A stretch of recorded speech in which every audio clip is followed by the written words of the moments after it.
Sell America trade in full effect today with stocks lower along with bonds and the dollar. The market also uneasy with the president ramping up his attacks on Fed Chair Powell. For more on all of that, let's bring in Roger Altman now, Evercore founder and senior chairman. Also, the former deputy U.S. Treasury Secretary. It's nice to see you in Post 9. Hey, Scott.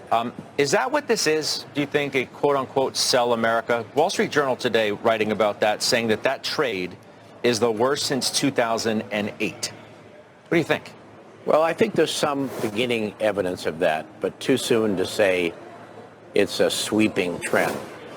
What evidence is there?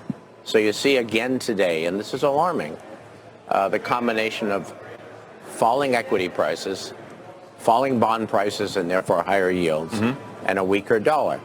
Because normally, when yields rise, the dollar rises because people get paid more to hold it.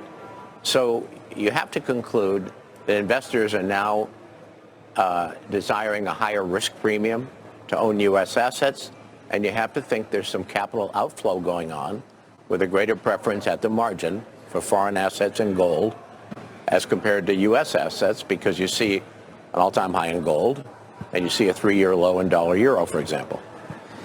Every Treasury department is obviously different. As part of your intro, we introduced you as a former deputy U.S. Treasury Secretary. What do you think is happening within the most important offices in the Treasury Department as this is taking place? I mean, how do you feel this is being digested with an apparent flight from assets here? Bonds, the dollar, et cetera. I mean, especially the dollar. Well, first of all, you have to be concerned. And you have to feel that it's not good. Second of all, if you have any sense of the history of the country and the economic history of the country, you say to yourself, the United States has benefited from an independent Federal Reserve System for over 110 years. And investors, businesses, consumers can count on the Fed to objectively pursue its twin mandate of stable prices and maximum employment.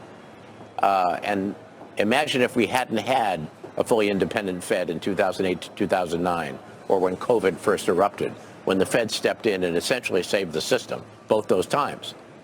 And as Austin Goolsbee said on this network earlier this morning, look at countries that don't have an independent central bank. You could pick Turkey, you could pick any number of others.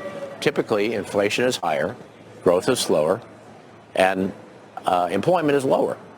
And there's a real clear history there. And if you're in the Treasury, you're cognizant of it. You use a word that I want to come back at you at for a moment. You said objective when talking about the Fed.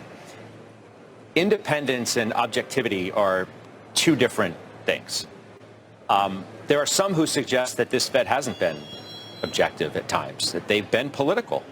And that's one of the criticisms that the president has had against Jay Powell, I think, including in today's social media post. How would you respond to that?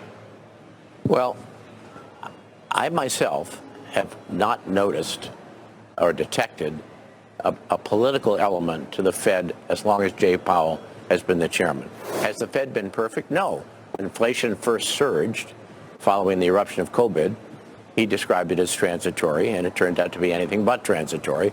And then the Fed had to catch up, as we all know. We're all familiar with that mistake they made. So the Fed isn't perfect. I mean, anybody, including them, can make bad judgments. But I haven't noticed the Fed during his tenure cutting close to the election? To be political. I really haven't. You don't think cutting close to the election this time sort of got you into, a little bit of an area of concern? I mean, that's what some critics have suggested. I understand, but if you go back and read the research on the Fed last year, for example, Krishna Guha, fortunately, is at Evercore, and I think he's the best Fed watcher there is. And if you were to go back and read his commentary in 2024, including at the beginning of the year, you see what he predicted, and that last cut of the year, it was consistent with what he was seeing in the early part of the year.